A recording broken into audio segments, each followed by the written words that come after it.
Na terceira tentação, o diabo levou Jesus ao topo de uma montanha bem alta e mostrou os reinos do mundo e toda a sua glória.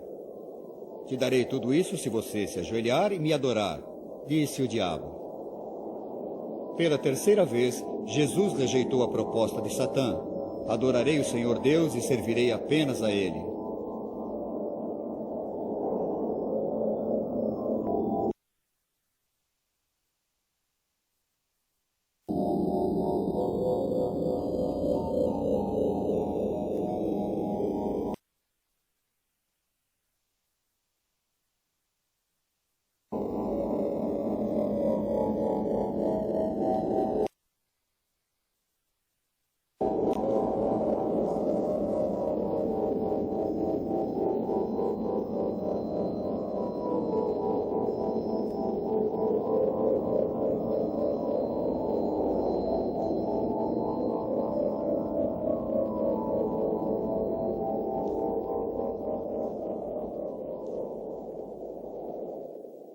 As tentações vivenciadas por Jesus não eram aquelas que esperaríamos ter que vivenciar, pois a intenção era que ele fosse tentado a criar o reino de Deus aqui na terra, utilizando métodos errados. A primeira tentação, transformar pedras em pão, foi a tentação de obter sucesso por meios econômicos. Alimente o povo, lhes ofereça bem-estar material e você os conquistará. Essa é a mentira da filosofia marxista, que existe uma resposta na economia para as necessidades humanas. Jesus sabia que a humanidade teria que beber da água viva que somente ele forneceria, e só então ele estaria verdadeiramente satisfeito. A segunda tentação foi para que Jesus criasse seu reino impressionando a multidão. Apresente-lhes um show, mas esse método sempre estará fadado ao fracasso. Deus criou o homem com vontade própria, assim como emoções. Deus quer que nós o amemos e o sirvamos com a nossa mente, e não apenas porque vimos um show. A última tentação foi para que Jesus se comprometesse. Construa o reino de Deus usando a política ao invés de meios espirituais. Mas Jesus se recusou a reconhecer a grandeza do diabo, pois ele sabia que o pai de todos os mentirosos estava mentindo. Os reinos do mundo não lhe pertenciam e, portanto, o diabo não os poderia lhe oferecer. Jesus teria que ganhar o mundo, não com a ajuda da espada, mas sim com a cruz.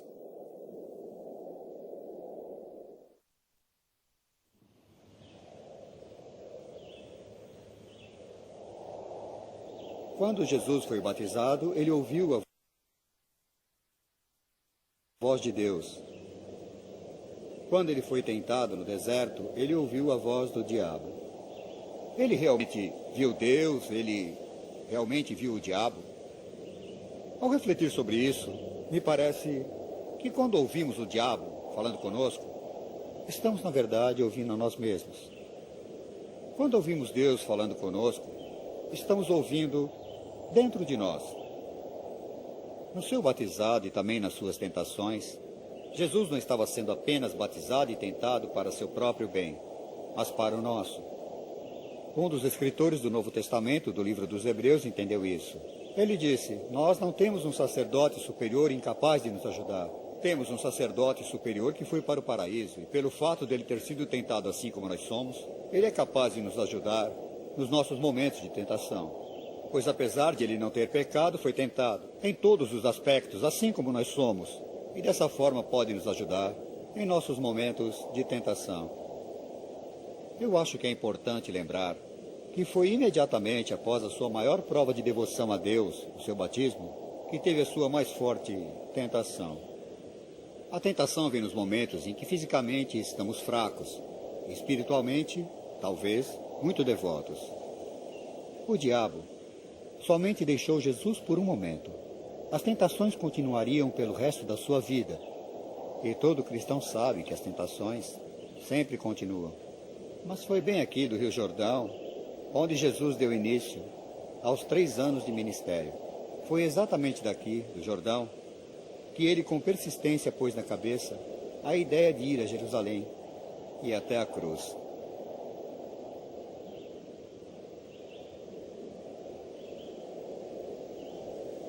Distribuição Mundial Filmes.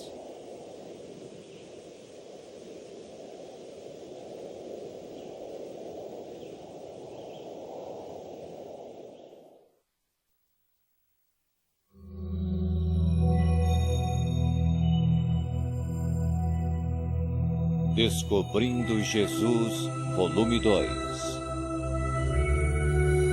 Episódio 4. Os discípulos de Jesus.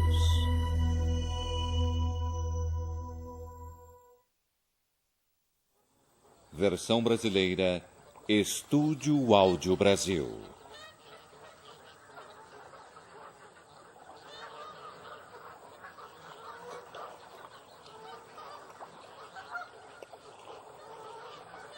Durante anos, o Mar da Galileia foi fonte de renda certa e constante para aqueles que moravam às suas margens.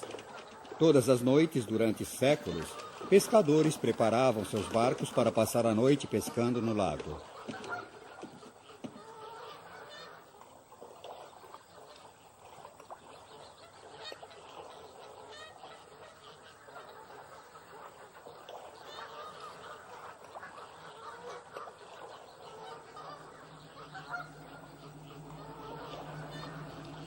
Este pier, no Kibbutz Gnossar, norte da Tibéria, é o lar de mais uma das mini-frotas de barco ao redor das margens do lago. Esta noite, eles estão em busca de peixes como sardinhas, que são atraídas para as redes pela luz de candeeiros no fundo dos 4 pequenos barcos. Esses barcos são puxados por um barco maior enquanto a rede é jogada.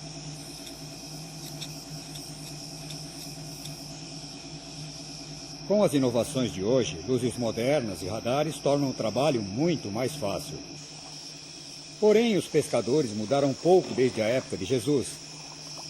Eram do tipo durões, vivendo perto de seus jardins e perto da natureza. Eram pacientes, fortes e perseverantes. Quando Jesus começou a formar um pequeno grupo de discípulos no início da sua campanha, ele primeiramente veio até aqui, para a costa da Galileia.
Após seu batismo no Rio Jordão, próximo ao Mar Morto, Jesus seguiu viagem para o norte, e de acordo com o Evangelho de João, ele foi do Jordão, em Judia, até a Galileia, no norte. Nessa frase simples existe uma história incrível de mudança. A viagem levou 3 dias. Ele percorreu aproximadamente 35 quilômetros por dia ao longo do Vale do Rio até o Planalto da Galileia e até chegar ao lago.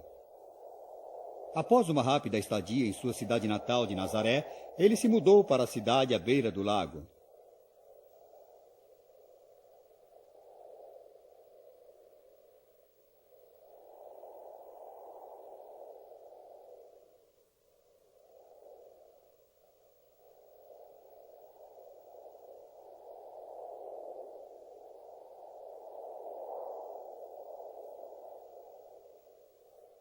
O Mar da Galileia tem a forma de uma pera, 20 quilômetros de comprimento e cerca de 12 quilômetros de largura. A cidade de Tibéria, que tem sido um balneário há milhares de anos, tinha população acima de 40.000 habitantes e 230 barcos nos tempos de Jesus. Os peixes de Tibéria eram salgados e vendidos para a Itália e Grécia. Até hoje, a pesca continua sendo uma das maiores atividades desta cidade antiga.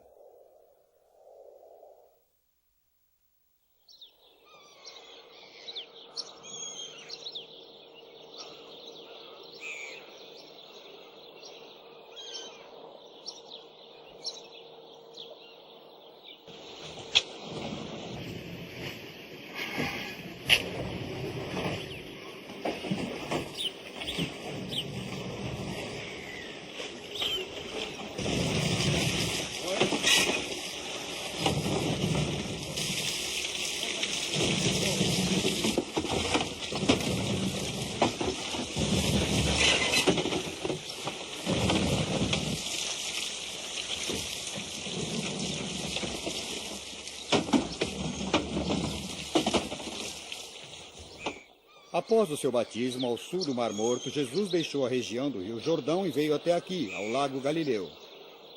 E ali ele chamou seus primeiros discípulos, e um grupo de 12 deles foi a sua maior companhia pelos 3 anos seguintes. E depois de sua condenação e ressurreição, eles levaram a mensagem pelo mundo. Que grupo memorável de homens eles eram! Primeiro de todos tinha André. Ele foi um discípulo original e durante toda a sua vida, André sempre foi uma pessoa obediente. Acredito que ele tenha sido uma pessoa doce. Pois quando olho para a vida de André, o vejo sempre apresentando alguém a Jesus. Primeiro ele ouviu João Batista dizer: Cordeiro de Deus que tira os pecados do mundo. Depois ele chamou seu irmão Pedro e disse: Encontramos o Messias. E levou seu irmão a Jesus. Em seguida ele encontra uns gregos e os apresenta a Jesus. E há também a história do garoto com o pão e o peixe, vocês se lembram? E ele apresenta o garoto a Jesus. Ele sempre foi obediente. E foi André que passou o resto de toda a sua vida na Macedônia, na parte norte da Síria, no Mar Negro, pregando a palavra de Jesus e, por fim, no norte da Grécia.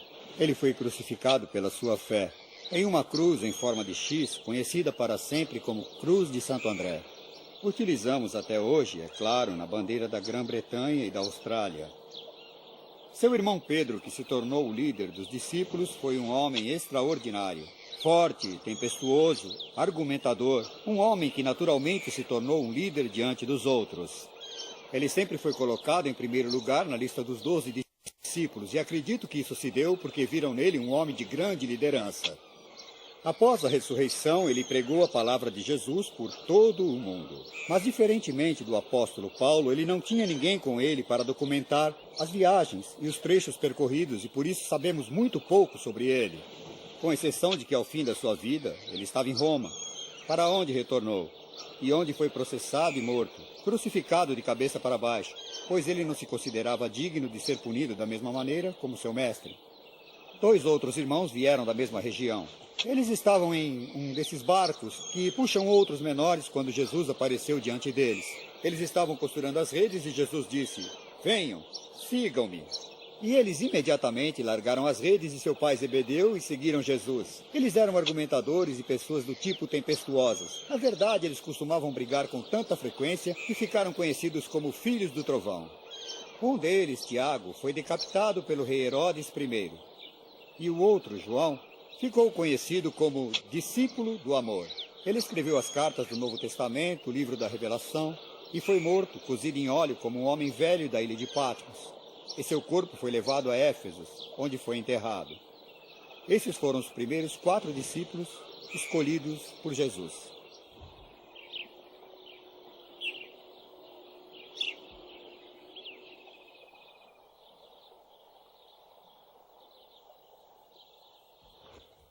O 5º discípulo escolhido por Jesus foi Natanael Bartolomeu.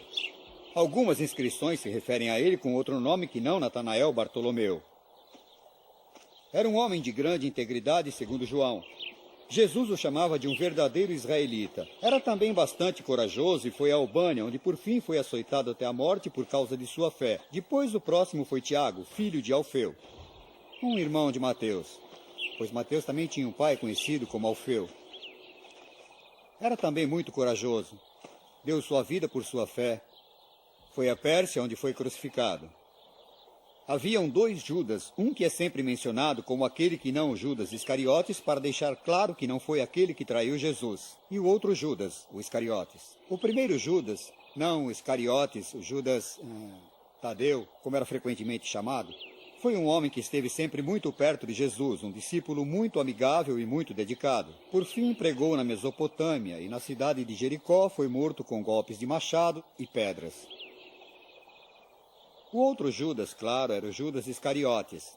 Ele era o único apóstolo procedente da Judéia, e sempre foi uma pessoa trágica e solitária. Os outros vieram da Galiléia, da região próxima do mar, mas ele veio do extremo sul. Sempre foi uma pessoa enigmática e um homem que em toda a sua vida deixou enorme dúvida para as pessoas que tentam entender por que ele traiu Jesus. Sempre apareceu, por último na lista de discípulos, com a eterna descrição de que fora ele quem traiu Jesus. Ele era o tesoureiro do pequeno grupo e sempre foi muito cuidadoso e econômico com o dinheiro. Por que ele traiu Jesus? Bem, voltaremos a esse assunto depois, em outro episódio. Mas tudo o que sabemos é que seu remorso por trair Jesus fora tão grande que na noite em que Jesus foi crucificado, ele saiu de casa. E usando seu próprio cinto, ele se enforcou em um galho de árvore no alto de um enorme penhasco. Os escritores contam que o cinto quebrou e ele caiu sobre um grande rochedo. E utilizando as palavras da Bíblia, todas as suas vísceras se derramaram.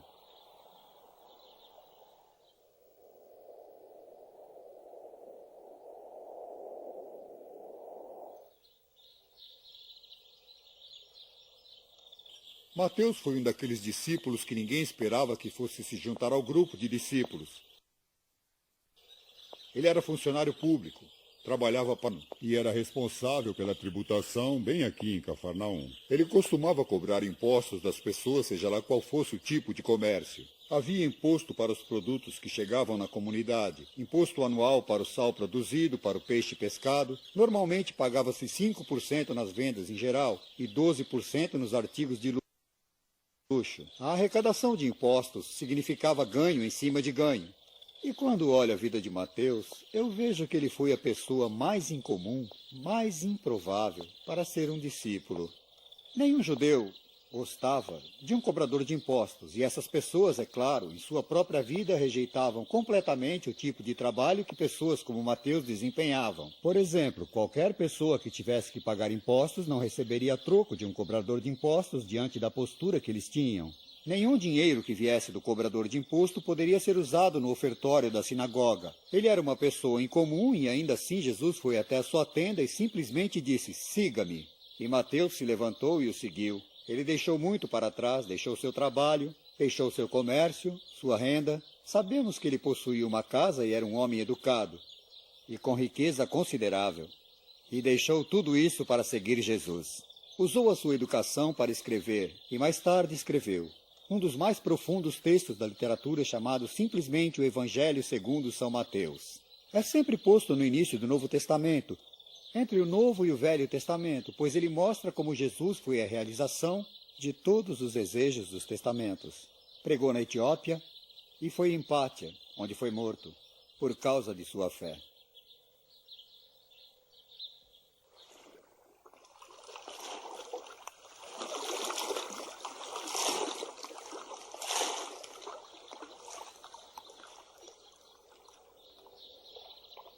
Jesus chamou 3 outros discípulos da região do lago da Galiléia. Ele chamou Filipe mais ao sul. No momento do seu batismo, Filipe testemunhou o batismo de Jesus e pouco tempo depois ele chamou Natanael também para ser seu discípulo. O interessante de Filipe é que ele estava sempre fazendo perguntas. Do outro lado do lago aqui, ele queria saber onde iriam conseguir o pão e o peixe para alimentar tantas pessoas. Ele perguntou a Jesus como ele saberia quem era o Pai e como Jesus falaria sobre a verdade da vida. Ele se tornou um belo pregador do Evangelho e foi à Pérsia, e por fim, por causa de sua fé em Herápolis. O outro discípulo bastante interessante foi Simão Zelota. Simão Zelota nós não sabemos, mas ele era um rapaz incrível.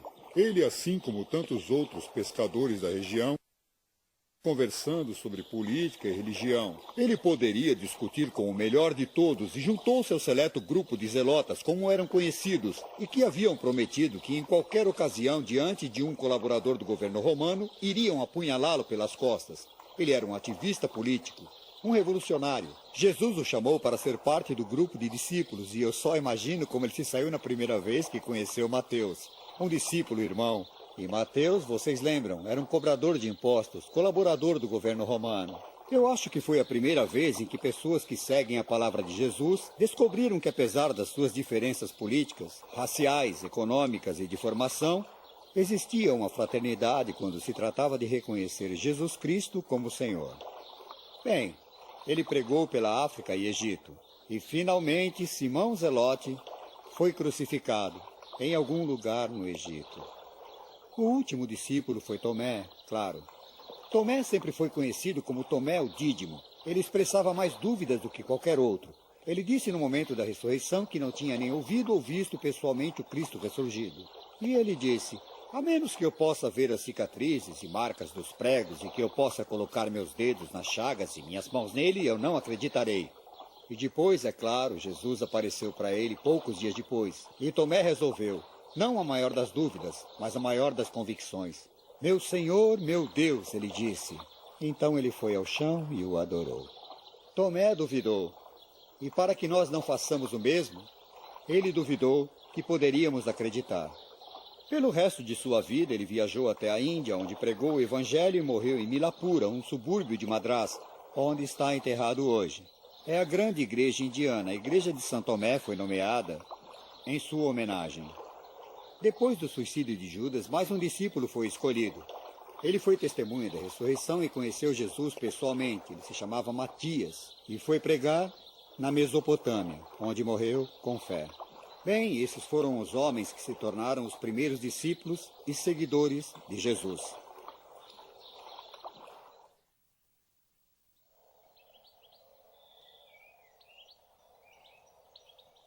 Se ele foi o Filho de Deus, você pergunta, por que discípulos? 2 motivos. Primeiro, ele queria que a sua mensagem se espalhasse pelo mundo. E qual outra maneira melhor do que ter um grupo de amigos que conhece seus ensinamentos e passe para outras gerações? Ele queria que sua palavra fosse espalhada mundo afora. E seus leais discípulos conseguiram fazer isso. Não há dúvida, eles foram eficientes. Até a data da morte de João, foi estimado que havia aproximadamente 1 milhão de cristãos espalhados pelo mundo romano. Jesus escolheu seus discípulos de 3 maneiras. Primeiramente, ele apenas quisesse juntar-se a ele. Siga-me, disse ele. Com frequência ele chamou indivíduos, mas chamou também grupos de pessoas. Venham, sigam-me, venham a mim. Eram convites abertos a todos. E então, depois de chamá-los, ele escolheu diante dos que queriam segui-lo, aqueles para quem ele ensinou com mais cuidado. Muitos são chamados, poucos serão escolhidos, disse ele.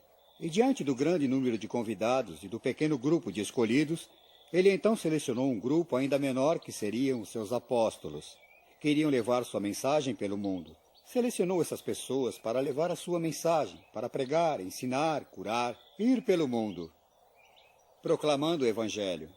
Em uma ocasião, ele enviou para os morros que rodeavam o lago 70 pessoas para pregar, ensinar e curar. E depois, é claro, ele escolheu e selecionou os 12, que não seriam mais chamados de discípulos, mas sim de apóstolos. Esses 12 viajaram com ele durante 3 anos por toda a Galiléia. E enquanto viajavam com ele, passavam dias e noites. Noites de oração nas montanhas, dias ensinando e pregando, trabalhando nas sinagogas, sempre falando para multidões. Todos os anos iam a Jerusalém. E claro, sempre que se distanciavam dessa comunidade aberta e cosmopolita da Galiléia, até as altas montanhas de Jerusalém, para o ortodoxo da fé religiosa, lá encontravam oposição. E cada vez que Jesus for atacado, por causa da sua atitude liberal diante das antigas doutrinas, ao ser crucificado, seus discípulos com medo fugiram. Um o negou, um o traiu, e os outros fugiram. Mas o impacto da ressurreição foi tamanho que eles voltaram com coragem e determinação e levaram por todo o mundo, proclamando o Evangelho.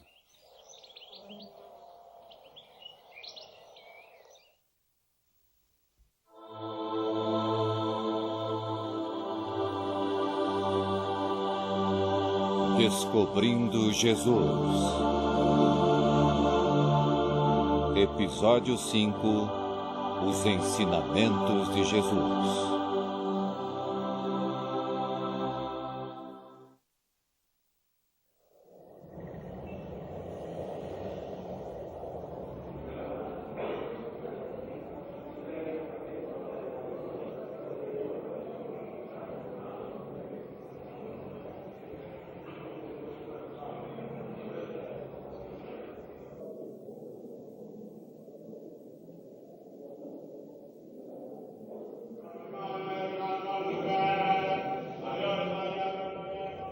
Estamos aqui na parte mais sagrada do mundo ocidental do templo, planejado e construído pelo rei Herodes. Para o povo judeu de todo o mundo, este aqui é o centro da devoção e da afeição pela leitura dos escritos de pergaminho.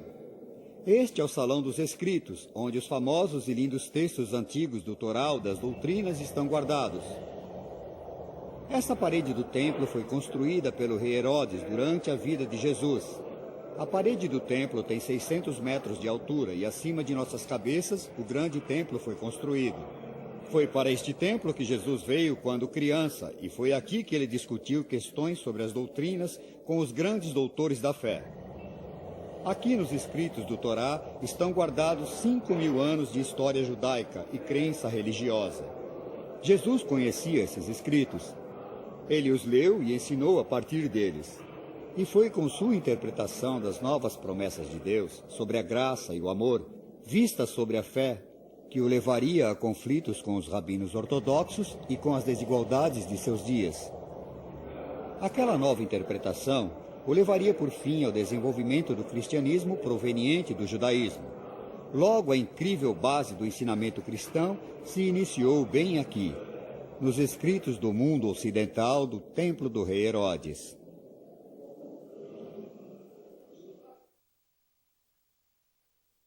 Entre a Tibéria e a antiga cidade de Cafarnaum, às margens noroeste do Mar da Galileia, fica o Monte das Beatitudes, local para o qual Jesus trouxe um novo sentido para a doutrina de Moisés e dos profetas.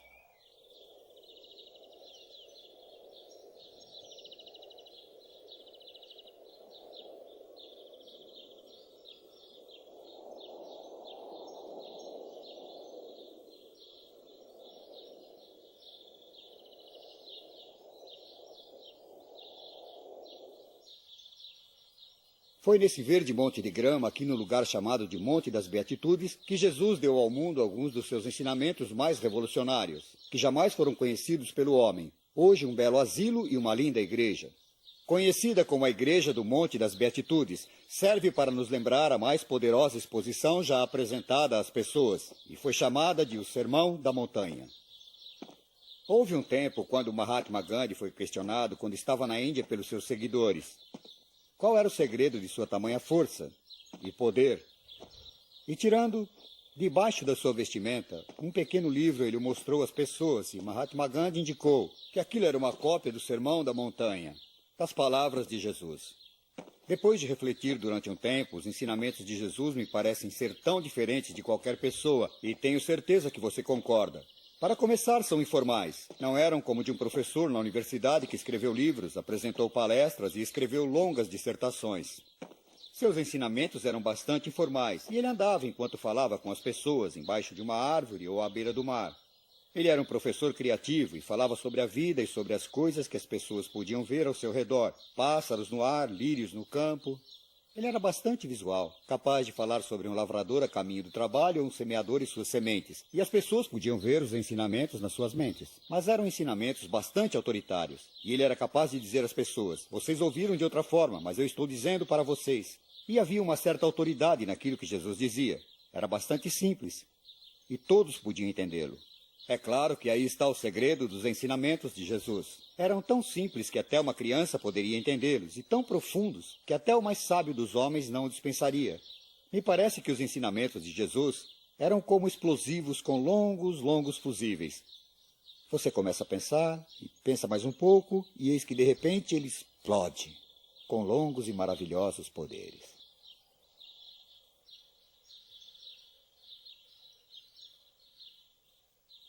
Um dos aspectos dos ensinamentos de Jesus, que é bastante diferente do que temos hoje, é que eram bastante dirigidos.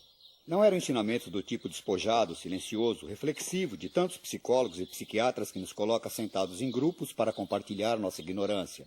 Jesus costumava dizer às pessoas o que elas deveriam fazer. Observe as palavras. Vão, preguem, façam, rezem, perdoem. São todos verbos de ação nos dando instruções para viver. E uma última coisa que eu gostaria de mencionar é que os ensinamentos de Jesus eram tão práticos e tinham a ver com o aqui e agora. Não eram coisas que iriam gerar benefícios após a morte, ou coisas que iriam fazer toda a diferença a médio ou a longo prazo. Apesar de tais coisas estarem inclusas nesses ensinamentos, mas envolviam coisas do tipo como viver a sua vida na Terra agora, com vizinhos difíceis, com pessoas que são chatas por terem autoridade sobre você, ou então como você lidar com a vida tendo baixa renda, ou como conseguir se manter quando se está desempregado. O milagre dos ensinamentos de Jesus é que em todas as gerações, todos os acharam muito práticos.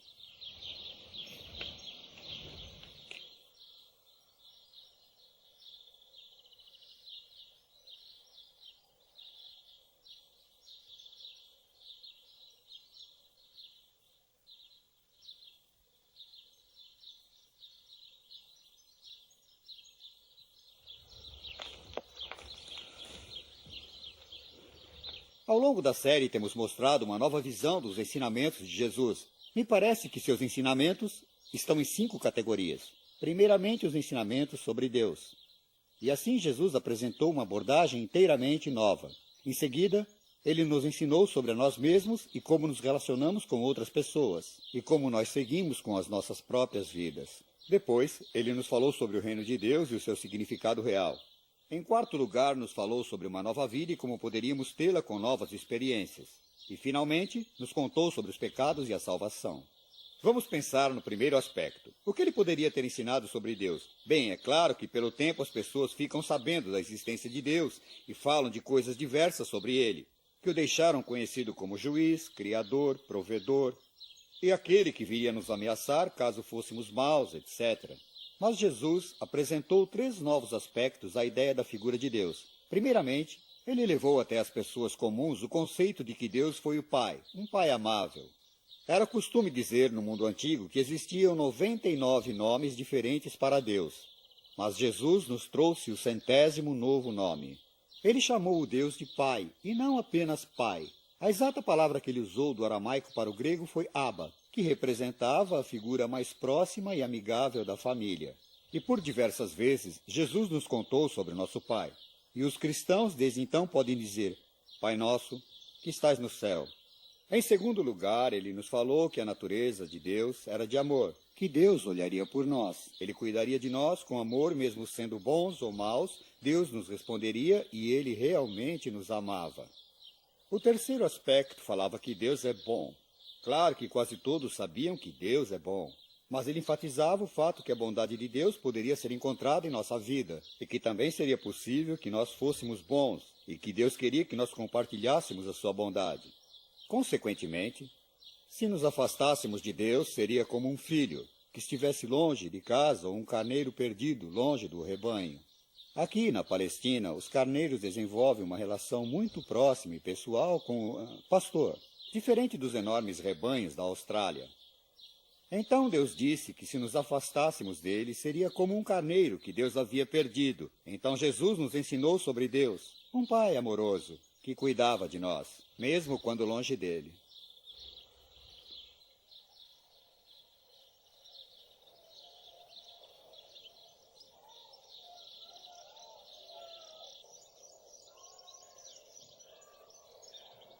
E quando Jesus encontrou uma pedra apropriada, ele sentou-se com suas costas viradas para o vento e se dirigiu à imensa multidão, e falou em uma das mais marcantes coleções de ditos já registrada na humanidade. Ele nunca esqueceu. Ele disse: Felizes de vocês que são pobres de espírito, pois vocês herdarão a terra. Felizes de vocês que têm a mente humilde e pura, pois vocês verão Deus. E ele falou sobre a natureza dessa alegria que nós teríamos. Depois refletiu sobre as doutrinas do Antigo Testamento e disse: Já ouviram o que foi dito? E então listou algumas coisas. O adultério, por exemplo. Já ouviram o mandamento: não cometerás adultério. Mas eu vos digo, nem olhem para uma mulher com luxúria, pois já estarão cometendo adultério no coração. Falou ainda em como devemos controlar nossa raiva, e como a raiva deve ser propriamente expressada, sobre o adultério e também sobre o divórcio. Ele levantou a questão de viver alimentando o sentimento de vingança contra outras pessoas, e o que isso causa em nós, e levantou de forma positiva a questão de amar aquelas pessoas que usam você com malícia e cuidar do próximo. Depois, de maneira esplendorosa, ele ensinou as pessoas a rezar, dizendo: Pai nosso que estais no céu, bendito seja vosso nome. E após a reza, ele falou sobre o jejum e de como cumprir nossas obrigações em silêncio, para nós mesmos, em segredo, pois Deus sempre vê, entende e compreende o que estamos fazendo. E depois, de forma magnífica, ele nos falou sobre a ansiedade e a preocupação, principalmente sobre posses e objetos, sobre rendas, roupas, comida e bebida, e como nós parecemos como flores no campo. Confie que Deus retribuirá. E ele finalmente concluiu dizendo que nós deveríamos construir nossa vida com cuidado, sobre bases sólidas. E posso visualizá-lo contando a história de duas casas construídas lado a lado, uma construída sobre fundação de areia e a outra construída sobre pedras. E ele disse, quando o vento soprou e veio com a chuva e molhou tudo, essa casa construída na areia desabou. Mas aquela sobre as pedras continuou de pé. Então, disse ele, as pessoas que seguem os meus ensinamentos são as que não apenas os conhecem, mas o concretizam. O terceiro tópico que Jesus ensinou foi sobre o reino de Deus. Em boa parte de seu ensinamento sobre tal tópico, ele usou muitas parábolas e fábulas para passar as...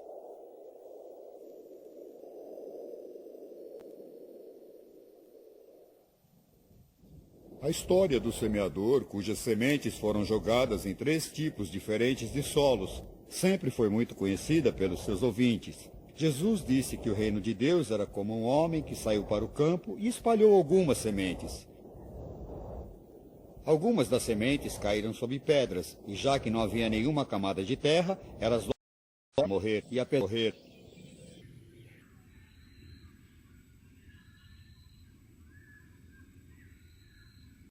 O terceiro tipo de solo onde as sementes caíram era um bom.